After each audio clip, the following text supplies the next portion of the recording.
Hola, buen día. Mi nombre es Sofía Aurora Villaseñor Campos. Soy estudiante de psicología en la Universidad de Guanajuato y junto con mi compañera Daniela Elizabeth Tobar Lobato, el día de hoy les hablaremos acerca de algunos de los acontecimientos más importantes que contribuyeron a la creación de la psicología clínica.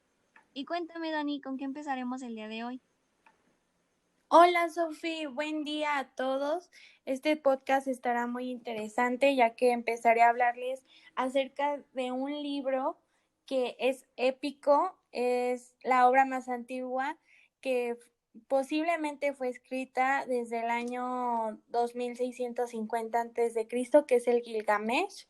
Es una obra literaria que habla sobre un rey que era tirano, pero en muchas de sus guerras y en muchos de sus conflictos llega Ekindu, que lo reta y él se enfrenta con él, puesto que Ekindu falla en su guerra, se hacen mejores amigos.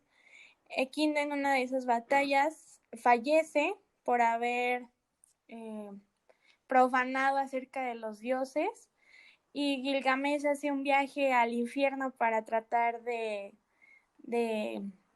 salvar a su amigo. Este libro, Sophie, la verdad me parece como un viaje de introspección de Gilgamesh hacia las preguntas de dónde vengo, a dónde voy y quién soy, ¿no? Preguntas que yo creo que todos nos hemos hecho alguna vez.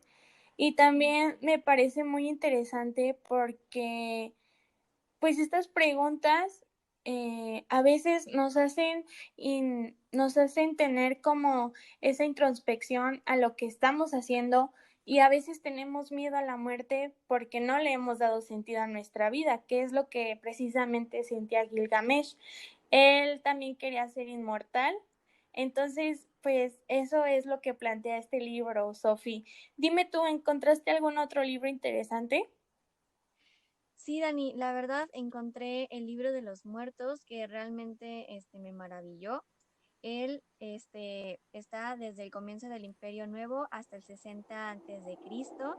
Lo que era es una guía para el tránsito por el inframundo, es para instruir a los vivos para enfrentarse a la vida en el más allá, ya que los egipcios no veían la muerte como un fin, sino como el inicio de una nueva vida en el reino de Osiris, que era el rey del inframundo. Osiris tenía una capacidad de desplazarse por ambos mundos para poder comunicarse con el cuerpo del muerto, ya fuera humano o de algún dios. Estos son las momias. Las momias en ellas colocaban amuletos de oro para que Osiris pudiera, como una representación, como una señal de que Osiris se iba a quedar con Ujú. él acompañándolo. También el fallecido, ya cuando entraba al inframundo, debía superar grandes retos y el más grande reto era el juicio del mismo Osiris, ya que ahí el fallecido contaba su vida y Osiris decidía si pasaba o no. También aquí trata los textos como fórmulas para recuperar ciertos sentidos, aparte de para pasar al inframundo. Una de ellas es para recuperar los cinco sentidos, para que pudieran disfrutar de ellos en el reino de Osiris. Así podrían oler, tocar, comer, saborear, hacer todas esas actividades que un ser humano hace con las ofrendas que sus seres queridos habían llevado en su tumba. Estos textos se colocaban en su tumba como papiros, alrededor, en pinturas, etcétera. Y la verdad me pareció un libro muy, muy interesante con imágenes muy, muy padres porque realmente te van explicando todo ese proceso del acompañamiento del difunto al inframundo, ¿no? También otro libro, bueno, no es un libro, otro Ujú. texto que me pareció realmente interesante fue La Piedra Roseta, ya que fue descubierta, bueno, fue escrita en el 196 antes de Cristo. La Piedra Roseta es la piedra angular de los estudios de egiptología. Aproximadamente mide 1 metro de alto, 74 de ancho. Es un hallazgo arqueológico realmente importante, ya que ayudó a descifrar los jeroglíficos egipcios. La piedra consiste en un texto escrito en tres lenguas, ya fuera el primero jeroglífico, demótico y griego. Como en esa época el griego era muy común, pues pudieron descifrarlo y la piedra Rosetta habla de un decreto que celebra el primer año de la coronación de Ptolomeo V. Y a partir de esa interpretación que dieron del griego, eso que descifraron, empezaron a descifrar lo que era el jeroglífico y el demótico. Los principales, bueno, aportadores de esto fueron Thomas Young y Champollion, ya que ellos fueron los que descubrieron que el jeroglífico más que nada es una equivalencia fonética. Y así fue como nació la egiptología, ¿no? Y realmente me parece muy importante que estos textos hayan contribuido tanto hasta nuestros días acerca de conceptos psicológicos. Y esto me recordó también al libro de Edipo Rey, no sé si lo has leído, es un libro realmente interesante. Ay, sí, claro, Edipo Rey de Sófocles. Me Sí. pareció, la verdad, un libro súper interesante, difícil de leer, Sofi, te lo tengo Ujú. que decir. Fue difícil de leer porque es una obra de tragedia que pues precisamente se llevó a la obra teatral, ¿no? En esa época que probablemente era 430 antes de Cristo y entre 429 antes de Cristo. Entonces, a mí lo que más me impresiona de este libro de Edipo el Rey es cómo hacen énfasis en que no te puedes escapar de tu destino, ¿no? Sí. Como sabemos, Edipo pues se niega a creer lo que los oráculos le dicen, que es que él mató a su padre y él está casado con su madre, está cometiendo incesto, ¿no? Y se niega a entender y se niega a creer que él lo hizo, pues porque obviamente nadie en sus cinco sentidos se atrevería a hacer eso, pero desgraciadamente pues sí fue cierto. Los papás también sabían por el oráculo también que Edipo iba a hacer eso y aún así ellos trataron de llevárselo lejos, trataron de hacer pues todo esto pues precisamente para que no sucediera y al final de todo sucedió, ¿no? Y en este libro pues podemos ver lo que es el dolor, la angustia, el abandono, la desdicha, el sacrificio, la desgracia y por supuesto la muerte. También otro valor que me impresionó fue la lealtad. Uh-huh. eh, pero pues sí, ¿no? Es algo impresionante que haya pasado todo esto en el libro.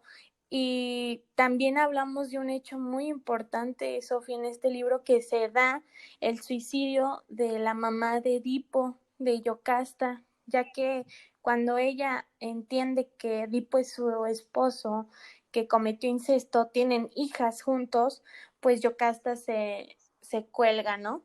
Y Edipo, cuando ve que Yocasta se suicida, cuando la encuentra, pues se saca los ojos, ¿no? Por el inmenso dolor que él sintió al ver que sus acciones, pues la llevaron a Yocasta a eso, ¿no? Uh-huh. Y las consecuencias también que pasaron después de todo lo que Edipo hizo.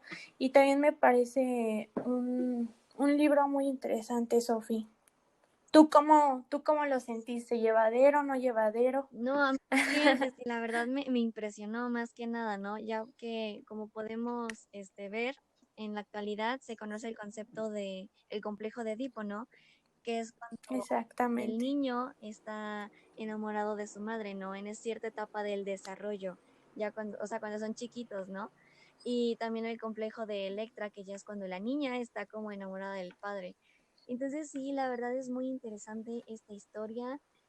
También la demostración de las pasiones humanas, o sea, cómo Uh-huh. literal las viven, cómo muchos de nosotros las podemos llegar a sentir en algún momento, tal vez no al grado como para cometer ese tipo de actos, pero que sí llegamos a tener en nuestro día a día, ¿no? Así como el odio, el enojo, la culpa. Entonces sí, la verdad me parece muy interesante que una tragedia haya dado apertura a tantos temas, a tantos conceptos, ¿no? Y no, la verdad sí fue muy interesante. Sí, y no olvidarnos que en toda esta época pues se da que son politeístas, ¿no? Las Ujú. personas de las que estamos hablando y también eso hace que también tengan un contexto pues muy amplio y muchas cosas que cuestionarse, muchas cosas en qué creer. Entonces eso también genera pues mucho más pensamiento, pues sí, en todo lo que se quiere descubrir del ser humano, ¿no?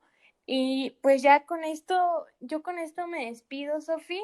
Me dio mucho gusto platicar contigo de este pequeño comienzo de la historia de la psicología clínica y nos vemos en el próximo capítulo, Sofi. Gracias por acompañarnos. No, gracias a ti, Dani. Lo mismo digo, un placer estar aquí. Espero les haya gustado y hayamos hecho este momento más dinámico, más llevadero y los esperamos en el próximo tema. Hasta Nos luego. vemos.